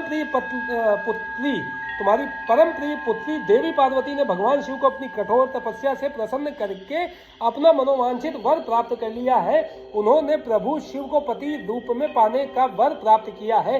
जिस प्रकार भगवान शिव को इस जगत का पिता माना जाता है, उसी प्रकार शिवा जगत माता कही जाती हैं। अतः आप अपनी कन्या पार्वती का विवाह महात्मा शिव शंकर से करा दीजिए। ऐसा करके आपका जन्म सफल हो जाएगा और आप गुरुओं के भी गुरु बन जाएंगे। सप्त ऋषियों के ऐसे वचन सुनकर हिमालय बोले, हे महर्षियों, मेरे अहोभाग्य हैं जो आपने मुझे इस योग्य समझकर मुझसे यह बात कही। सच कहूं तो मेरी हार्दिक इच्छा भी यही है कि मेरी पुत्री का विवाह भगवान शिव के साथ हो, परंतु एक परेशानी है। कुछ दिनों पूर्व एक ब्राह्मण देव हमारे घर पधारे थे। उन्होंने भक्त वत्सल भगवान शिव के विषय में अनेक उल्टी सीधी बातें की थी। उस वैष्णव ब्राह्मण ने शिव जी की घोर निंदा की, उन्हें अमंगलकारी बताया। यह सब बातें सुनकर मेरी पत्नी देवी मैना की बुद्धि पलट गई है। उनका समस्त ज्ञान भ्रष्ट हो गया है। अब वे अपनी पुत्री पार्वती का विवाह परम योगी रुद्रदेव से कदापि नहीं करना चाहती हैं। हे सप्त ऋषियों, वे जिद करके बैठी हैं कि वे अपनी पुत्री पार्वती का विवाह भगवान शिव से नहीं करेंगी। इसलिए वे लड़ झगड़कर सभी आभूषणों तथा राजसी वस्त्रों को त्याग कर कोप भवन में जाकर लेट गई हैं। मेरे बहुत समझाने पर भी वे कुछ नहीं समझ रही हैं। आपसे सच अपने दिल की इच्छा कहूँ तो उन वैष्णव ब्राह्मण की बातें सुनकर अब मैं भी नहीं चाहता कि मेरी पुत्री का विवाह शिव जी से हो। नारद, इस प्रकार भगवान शिव की माया से मोहित होकर गिरिराज हिमालय ने ये सब बातें कहीं और यह कहकर चुप हो गए। तब सप्त ऋषियों ने कोप भवन में लेटी हुई देवी मैना को समझाने के लिए देवी अरुंधति को भेजा। अपने पति की आज्ञा पाकर देवी अरुंधति उस कोप भवन में पहुंची, जहां देवी मैना रुष्ट होकर पृथ्वी पर लेटी हुई थी और पार्वती उनके पास ही बैठकर उन्हें समझा रही थी। साध्वी अरुंधति बड़े ही मधुर स्वर में बोली, देवी मैना उठिए, मैं अरुंधति और सप्त ऋषि तुम्हारे घर पधारे हैं। देवी अरुंधति को वहां अपने कक्ष में देखकर देवी मैना उठकर बैठ गई और साक्षात लक्ष्मी के समान उन परम तेजस्विनी को देख उनके चरणों में अपना सिर रखकर बोली, आज हमारे घर में ब्रह्मा जी की पुत्र वधू और महर्षि वशिष्ठ की पत्नी अरुंधति सहित सप्त ऋषियों ने पधार कर हमें किस पुण्य का फल दिया है। आपके आने से हमारा कुल धन्य हो गया है। मैं आपसे यह जानना चाहती हूँ कि आपके इस तरह यहाँ आने का क्या उद्देश्य है। देवी मैना के ऐसा कहने पर देवी अरुंधति मुस्कुराई और उन्हें समझाकर कोप भवन से बाहर उस स्थान पर ले गई जहाँ सप्त ऋषियों सहित गिरिराज हिमालय बैठे हुए थे। तब देवी मैना को वहां आया देखकर श्रेष्ठ और परम ज्ञानी सप्त ऋषि भगवान शिव को मन में स्मरण कर समझाने लगे। सप्त ऋषि बोले, हे शैलराज, तुम अपनी पुत्री पार्वती का विवाह त्रिलोकीनाथ भक्त वत्सल भगवान शिव से कर दो। वे तो सर्वेश्वर हैं। वे कभी भी किसी से याचना नहीं करते। जगत की रचना के स्रोत ब्रह्मा जी ने तारकासुर को यह वरदान दिया है कि केवल शिव पुत्र के हाथों ही उसका वध होगा। इस समय तारकासुर के कारण तीनों लोकों में हाहाकार मचा हुआ है। उसने देवराज इंद्र सहित सभी देवताओं को स्वर्ग से निकाल दिया है। साथ ही वह निर्दोष लोगों का भी शत्रु बन बैठा है। साधुओं और ऋषि मुनियों को यज्ञ नहीं करने देता तथा उनकी पूजा उपासना को तारकासुर के सैनिक समय समय पर नष्ट कर देते हैं। उन्होंने सभी के जीवन को कष्टकारी बना रखा है। इस संसार में व्याप्त बुराइयों और दुष्ट प्रवृत्तियों के विनाश के लिए संहारक रुद्रदेव का पुत्र ही सबसे उपयुक्त है। उस वीर और बलवान पुत्र की प्राप्ति के लिए आवश्यक है कि भगवान शिव विवाह कर लें। इसलिए ब्रह्मा जी ने भगवान शिव से विवाह करने के लिए प्रार्थना की है। यह सर्वविदित है कि भगवान शिव परम योगी हैं और विवाह के लिए उत्सुक नहीं है। तुम्हारी पुत्री पार्वती ने भगवान शिव की कठोर तपस्या करके शिव को अपना पति बनाने के लिए वर प्राप्त किया है। यही कारण है कि महादेव जी देवी पार्वती का पाणी ग्रहण करना चाहते हैं। सप्त ऋषियों की यह बात सुनकर हिमालय विनय पूर्वक बोले, हे ऋषिगण, आपकी बातें सही हैं, परंतु जहाँ तक मैं जानता हूँ शिव जी के पास ना तो रहने के लिए घर है, ना ही कोई नाते रिश्तेदार है, ना ही बंधु बांधव हैं।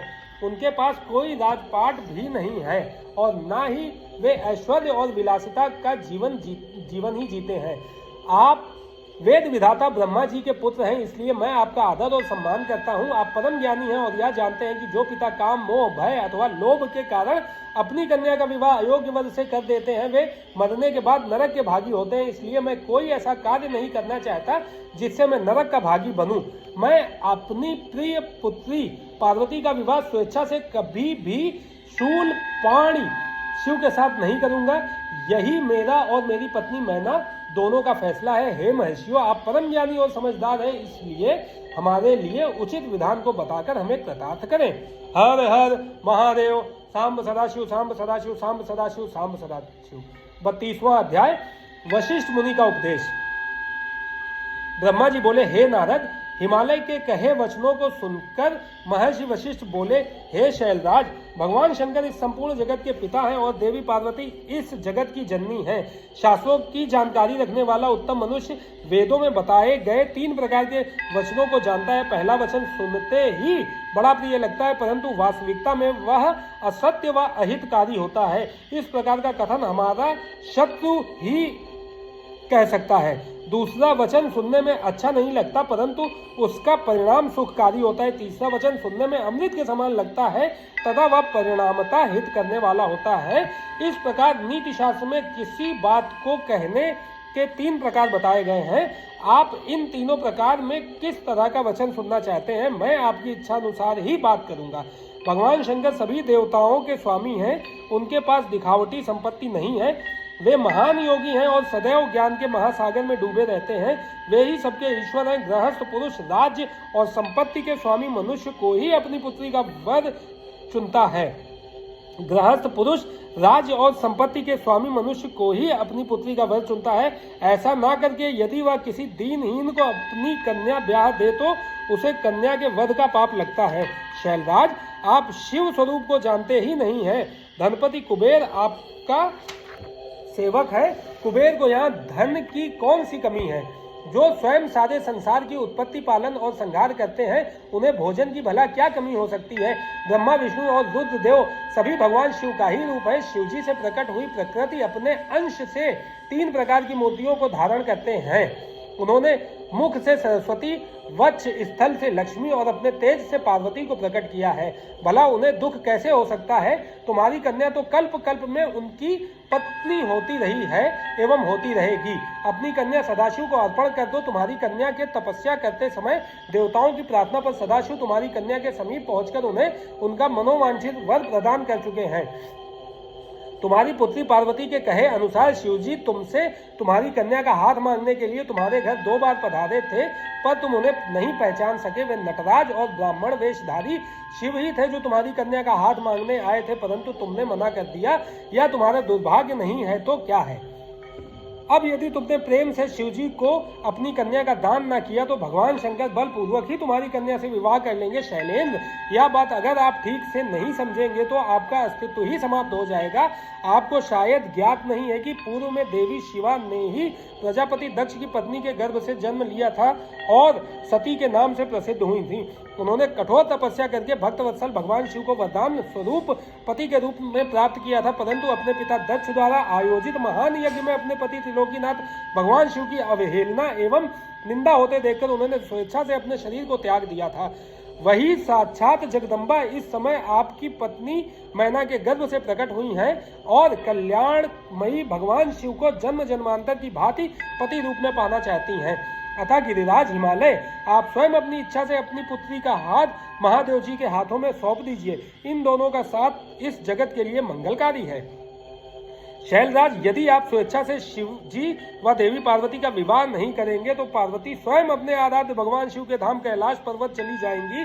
आपकी प्रिय पुत्री पार्वती की इच्छा का सम्मान करते हुए ही भगवान शिव स्वयं आपसे पार्वती का हाथ मांगने के लिए वेश बदलकर आपके घर आए थे, परंतु उनको नहीं पहचानना आप और अपनी कन्या देने से इनकार कर देना। आपके शिखर पर तपस्या के लिए पधारे भगवान शिव की देवी पार्वती ने परंतु आपने उनको नहीं पहचाना और अपनी कन्या देने से इनकार कर दिया। आपके शिखर पर तपस्या के लिए पधारे भगवान शिव की देवी पार्वती ने जब सेवा की थी तो आप भी उसके इस निर्णय में उनके साथ थे। आपकी आज्ञा प्राप्त करके ही देवी पार्वती भगवान शिव को पति रूप में पाने की इच्छा लेकर तपस्या करने हेतु वन में गई थी। उनके इस प्रण और कार्य को आपने सराहा था, फिर आज ऐसा क्या हो गया कि आप अपने ही वचनों से पीछे हट रहे हैं। भगवान शिव ने देवताओं की प्रार्थना स्वीकार करके हम सप्तऋषियों को और देवी अरुंधति को आपके पास भेजा है, इसलिए हम आपको यह समझाने आए हैं कि आप पार्वती जी का हाथ भगवान शिव के हाथ में दे दें। ऐसा करके आपको बहुत आनंद मिलेगा। भगवान शिव ने तपस्या के पश्चात प्रसन्न होकर देवी पार्वती को यह वरदान दिया है कि वे उनकी पत्नी हो। भगवान शिव परमेश्वर है, उनकी वाणी कदापि असत्य नहीं हो सकती, उनका वरदान अवश्य सत्य सिद्ध होगा। इसलिए हम सप्तऋषि आपसे अनुरोध कर रहे हैं कि आप इस विवाह हेतु प्रसन्नता पूर्वक अपनी स्वीकृति प्रदान करें। ऐसा करके आप अपने परिवार का ही नहीं समस्त मानवों और देवताओं का कल्याण करेंगे। हर हर महादेव। सांब सदाशिव, सांब सदाशिव, सांब सदाशिव, सांब सदाशिव। 35वां अध्याय, अनरण्य राजा की कथा। ब्रह्मा जी बोले, हे नारद, कुल की रक्षा के लिए किसी एक का त्याग कर देना ही नीति शास्त्र कहलाता है। जिस प्रकार राजा अनरण्य ने अपने राजपाट संपत्ति और अपने परिवार की रक्षा के लिए अपनी पुत्री का विवाह एक ब्राह्मण से कर दिया था, इसी प्रकार लोक कल्याण के लिए आपको भी स्वीकृति दे ही देनी चाहिए। राजा अनरण्य के बारे में सुनकर शैलराज हिमालय ने पूछा, हे महर्षि, मैं राजा अनरण्य की कथा सुनना चाहता हूँ। गिरिराज हिमालय के ऐसे वचन सुनकर मुनि वशिष्ठ बोले, हे पर्वतराज, महाराजा मनु की 14वीं संतान इंद्रासावर्णी के वंश में ही राजा अनरण्य का जन्म हुआ था। वे भगवान शिव के परम भक्त थे। 7 द्वीपों पर उनका राज था। राजा अनरण्य ने भृगु मुनि को अपना आचार्य बनाकर 100 यज्ञ पूर्ण कराए थे। राजा अनरण्य की 5 रानियां, 100 पुत्र व एक साक्षात लक्ष्मी स्वरूपा परम सुंदरी कन्या थी जिसका नाम पद्मा था। पद्मा इकलौती पुत्री होने के कारण बहुत लाडली थी। राजा अनरण्य और उनकी 5 रानियां पद्मा को बहुत प्यार करते थे। राजा बहुत ही सरल, न्यायप्रिय व उदार थे। देवताओं द्वारा स्वर्ग का सिंहासन दिए जाने पर उन्होंने उसे ग्रहण करने से इनकार कर दिया था। जब राजा अनरण्य की प्रिय पुत्री पद्मा विवाह के योग्य हो गई तो राजा अनरण्य को उसके विवाह की चिंता सताने लगी। पद्मा के लिए योग्य वर की खोज शुरू हो गई। चारों दिशाओं में सुयोग्य वर की तलाश की जा रही थी।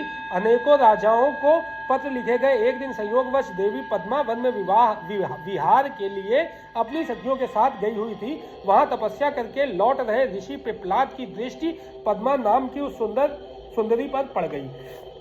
वे उसकी सुंदरता पर मोहित हो गए। वे उस सुंदरी को मन में बसाए हुए ही अपनी कुटिया पर पहुंच गए। सुंदरी का सौंदर्य पिप्लाद के मन मस्तिष्क में धस गया था। एक दिन ऋषि पिप्लाद पुष्पा भद्रा नामक नदी में स्नान करने गए। संयोगवश राजा अनरण्य की परम सुंदरी पुत्री पद्मा भी वहां उपस्थित थी। उसे पुनः देखकर ऋषि पिप्लाद के मन की इच्छा पूरी हो गई। उन्होंने पद्मा की सखियों और सैनिकों से उसका परिचय प्राप्त कर लिया। वहीं कुछ मनुष्यों ने ऋषि की हंसी उड़ाते हुए कहा कि ऋषि जी, आपका मन देवी पद्मा पर मुग्ध हो गया है, तो आप महाराज से उन्हें मांग क्यों नहीं लेते।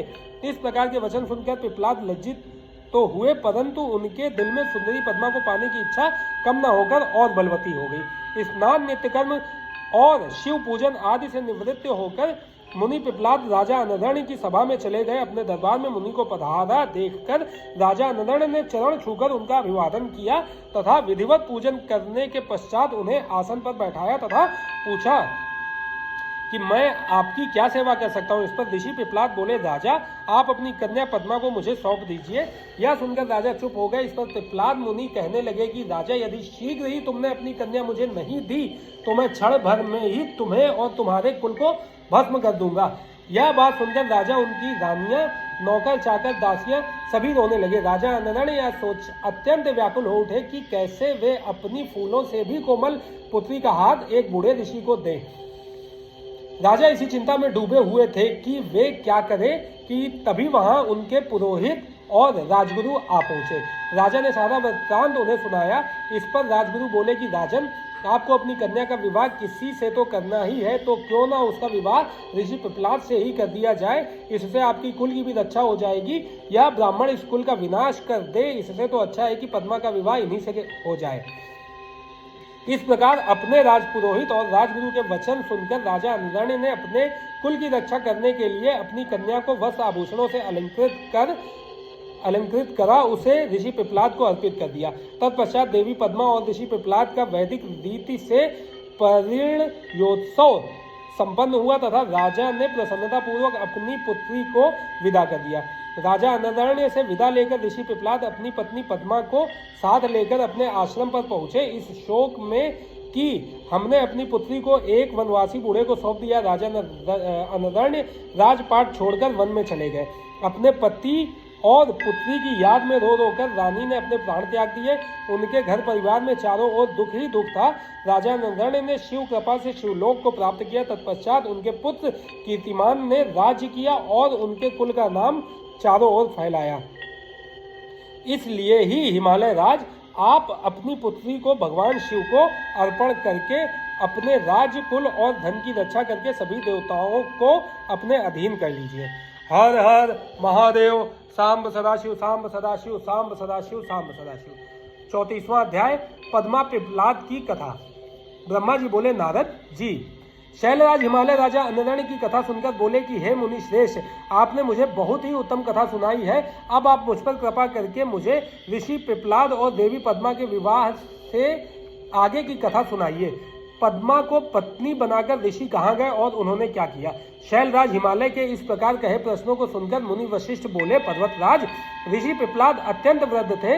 उनकी कमर झुकी हुई थी तथा वे कांप कांप कर आगे चल पाते थे। इस प्रकार बूढ़े ऋषि की पत्नी बनकर देवी पद्मा उनके साथ उनकी कुटिया में आ गई। देवी पद्मा रूपवती होने के साथ साथ गुणवती भी थी। वह साक्षात लक्ष्मी का रूप थी। अपने पति को वह साक्षात विष्णु समझकर उनकी सेवा करती थी।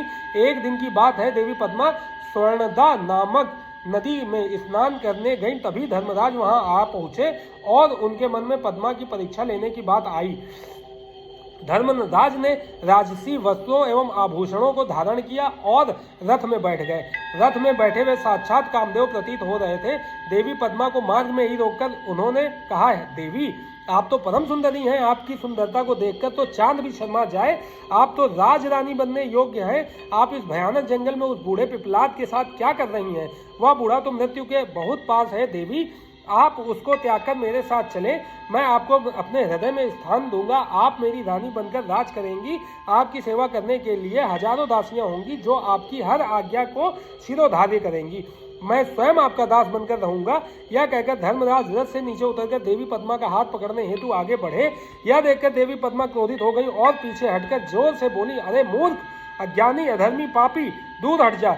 यदि तूने मुझे स्पर्श भी किया तो तू नष्ट हो जाएगा। तू काम में अंधा होकर मेरे पतिव्रत धर्म को भ्रष्ट करना चाहता है।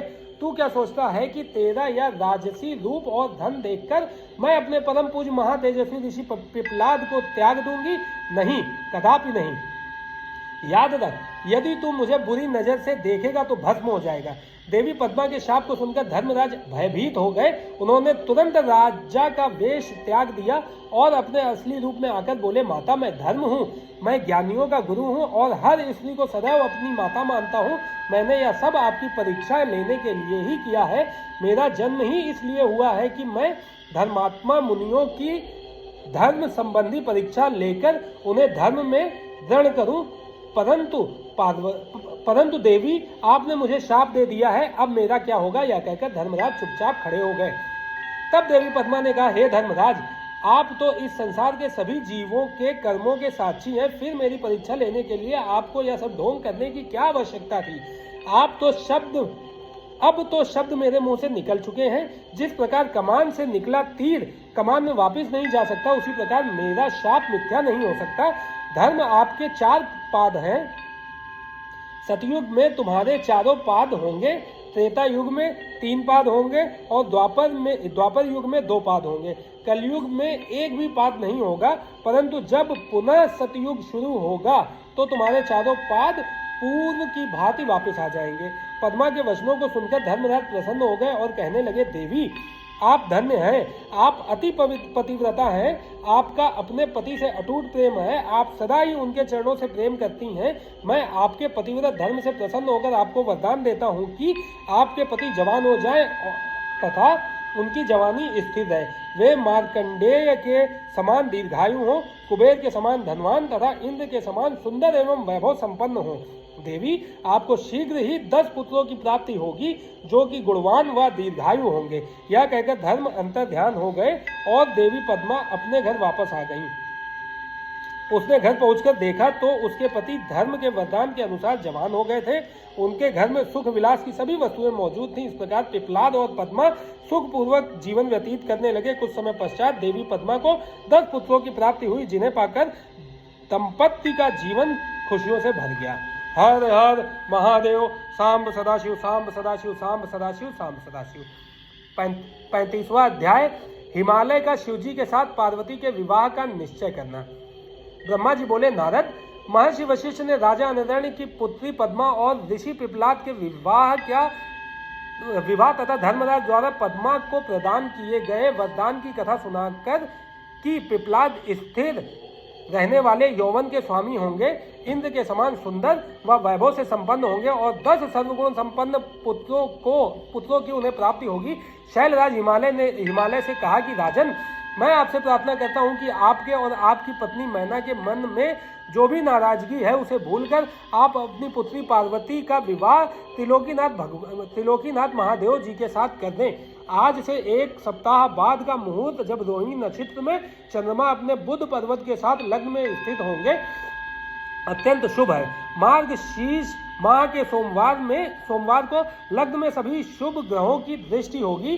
उस समय बृहस्पति भी सौभाग्य के वश में होंगे। ऐसे शुभ मुहूर्त में अपनी पुत्री पार्वती, जो कि साक्षात जगदम्बा का अवतार है, का पाणी ग्रहण भक्तवत्सल भगवान शिव से कर देने पर आप अपने आप को धन्य समझेंगे।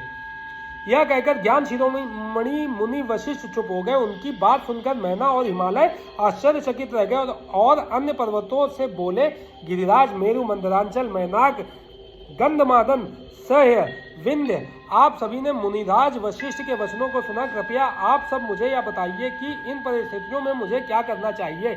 आप सभी इस संबंध में मुझे अपने विचारों से अवगत कराइए। शैलराज हिमालय के कहे इन वचनों को सुनकर सभी पर्वतों ने आपस में विचार विमर्श किया और बोले, हे गिरिराज हिमालय, इस समय ज्यादा सोच विचार करने से कुछ नहीं होगा।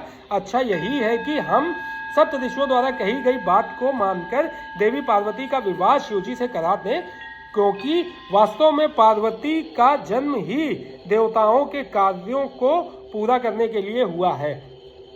अतः हमें शीघ्र ही उनकी अमानत उनके हाथों में सौंपकर अपनी जिम्मेदारियों से मुक्त हो जाना चाहिए। तब सुमेरु तथा अन्य पर्वतों की बातें सुनकर हिमालय प्रसन्न हुए और देवी पार्वती भी मन ही मन मुस्कुराने लगी। देवी अरुंधति ने भी विविध प्रकार की कथाओं को सुनाकर पार्वती की माता मैना को समझाने का प्रयत्न किया। मैना जब समझ गई तो बहुत प्रसन्न हुई और उन्होंने सभी को उत्तम भोजन कराया। उनके मन का सारा संदेह और भय दूर हो गया। शैलराज हिमालय ने दोनों हाथ जोड़कर उन सप्तऋषियों से कहा कि आपकी बातों को सुनकर मेरे मन का सारा शक दूर हो गया है। मैं भली भांति जान गया हूँ कि शिवजी ही ईश्वरों के भी ईश्वर अर्थात सर्वेश्वर है। वे इस जगत के कण कण में व्याप्त है, वे अतुलनीय है। इस संसार की हर वस्तु एवं हर प्राणी उन्हीं का है।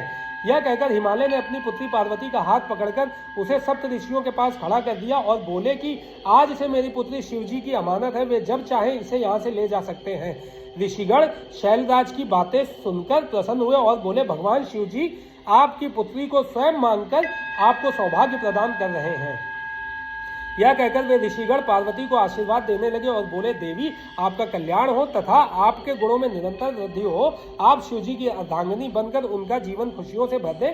सप्त ऋषियों ने सुविचार करके 4 दिनों के बाद का शुभ मुहूर्त विवाह के लिए निकाला। तब शैलराज हिमालय और देवी मैना से आज्ञा लेकर वे सप्तऋषि देवी अरुंधति सहित वहां से भगवान शिव के पास चले गए। हर हर महादेव। सांब सदाशिव सांब सदाशिव सांब सदाशिव सांब सदाशिव। 36वां अध्याय सप्त ऋषियों का शिव के पास आगमन।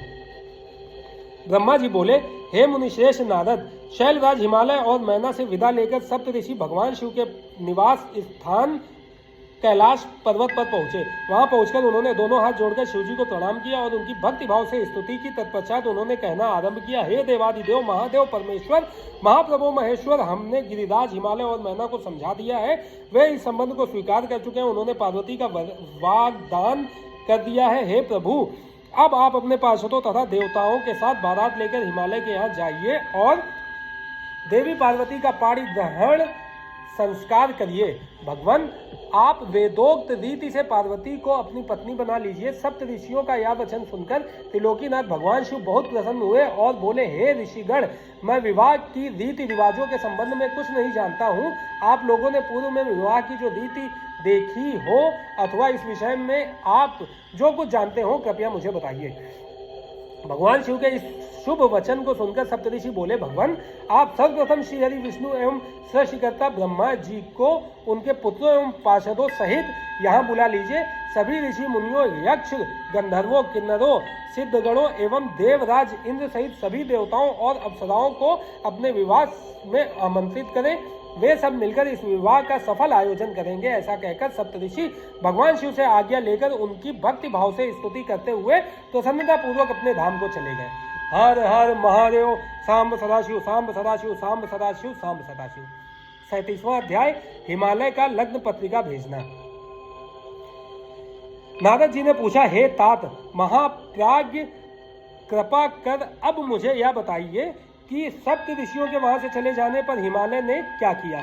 ब्रह्मा जी बोले, नारद, जब वे सप्त ऋषि हिमालय से विदा लेकर कैलाश पर्वत पर चले गए तो हिमालय ने अपने सगे संबंधियों एवं भाई बंधुओं को आमंत्रित किया। जब सभी वहां एकत्रित हो गए तब ऋषियों की आज्ञा के अनुसार हिमालय ने अपने राजपुरोहित श्री गर्गजी से लग्न पत्रिका लिखवाई। उसका पूजन अनेकों सामग्रियों से करने के पश्चात उन्होंने लग्न पत्रिका भगवान शंकर के पास भिजवा दी। गिरिराज हिमालय से के बहुत से नाते रिश्तेदार लग्न पत्रिका को लेकर कैलाश पर्वत पर गए। वहां पहुंचकर उन्होंने त्रिलोकीनाथ भगवान शिव के मस्तक पर तिलक लगाया और उन्हें लग्न पत्रिका दे दी। शिवजी ने उनका खूब आदर सत्कार किया। तत्पश्चात वे सभी वापस लौट आए। शैलराज हिमालय ने देश के विविध स्थानों पर रहने वाले अपने सभी भाई बंधुओं को इस शुभ अवसर पर आमंत्रित किया। सबको निमंत्रण भेजने के पश्चात हिमालय ने अनेकों प्रकार के रत्नों, वस्त्रों और बहुमूल्य आभूषणों तथा विभिन्न प्रकार की बहुमूल्य देने योग्य वस्तुओं को संग्रहित किया। तत्पश्चात उन्होंने विभिन्न प्रकार की खाद्य सामग्री, चावल, आटा, गुड़, शक्कर, दूध, दही, घी, मक्खन, मिठाइयाँ तथा पकवान आदि एकत्रित किए ताकि बारात का उत्तम रीति से आदर सत्कार किया जा सके। सभी खाद्य वस्तुओं को बनाने के लिए अनेकों हलवाई लगा दिए गए। चारों ओर उत्तम वातावरण था। शुभ मुहूर्त में गिरिराज हिमालय ने मांगलिक कार्यों का शुभारंभ किया। घर की स्त्रियां मंगल गीत गाने लगी। हर जगह उत्सव होने लगे। देवी पार्वती का संस्कार कराने के पश्चात वहां उपस्थित नारियों ने उनका श्रृंगार किया। विभिन्न प्रकार के सुंदर वस्त्रों एवं आभूषणों से विभूषित पार्वती देवी साक्षात जगदम्बा जान पड़ती थी। उस समय अनेक मंगल उत्सव और अनुष्ठान होने लगे। अनेकों प्रकार के साज श्रृंगार से सुशोभित होकर स्त्रियां इकट्ठी हो गईं। शैलराज हिमालय भी प्रसन्नता पूर्वक निमंत्रित बंधु बांधवों की प्रतीक्षा करने लगे और उनके पधारने पर उनका यथोचित आदर सत्कार करने लगे। लोकाचार रीतियां होने लगी। गिरिराज हिमालय द्वारा निमंत्रित सभी बंधु बांधव उनके निवास पर पधारने लगे। गिरिराज सुमेरु अपने साथ विभिन्न प्रकार की मणियां और महारत्नों को उपहार के रूप में लेकर आए। मंदरांचल, अस्ताचल, मलयाचल, उदयाचल, निषद, दर्दुर, करवीर, गंधमादन, महेंद्र, परियात, नील, त्रिकूट, चित्रकूट, कोंज, पुरुषोत्तम, सनील, वेंकट, श्रीशील, गोकामुख, नारद, विंध्य, कालंजर, कैलाश तथा अन्य पर्वत दिव्य रूप धारण करके अपने अपने परिवारों को साथ लेकर इस शुभ अवसर पर पधारे। सभी देवी पार्वती और शिवजी को भेंट करने के लिए उत्तम वस्तुएं लेकर आए। इस विवाह को लेकर सभी बहुत उत्साहित थे। इस मंगलकारी अवसर पर शौण, भद्रा, नर्मदा, गोदावरी, यमुना, ब्रह्मपुत्र, सिंधु, विपाशा, चंद्रभागा, भागीरथी, गंगा आदि नदियां भी नर नारी का रूप धारण करके अनेक प्रकार के आभूषणों एवं सुंदर वस्त्रों से सज धज कर शिव पार्वती का विवाह देखने के लिए आईं। शैलराज हिमालय ने उनका बहुत आदर सत्कार किया तथा सुंदर उत्तम स्थानों पर उनके ठहरने का प्रबंध किया। इस प्रकार शैलराज की पूरी नगरी जो शोभा से संपन्न थी पूरी तरह भर गई। विभिन्न प्रकार के बंधनवारों एवं ध्वज पताकाओं से यह नगर सजा हुआ था। चारों ओर चंदोवे लगे हुए थे। विभिन्न प्रकार की नीली पीली रंग बिरंगी प्रभा नगर की शोभा को और भी बढ़ा रही थी। हर हर महादेव। सांब सदाशिव, सांब सदाशिव, सांब सदाशिव, सांब सदाशिव।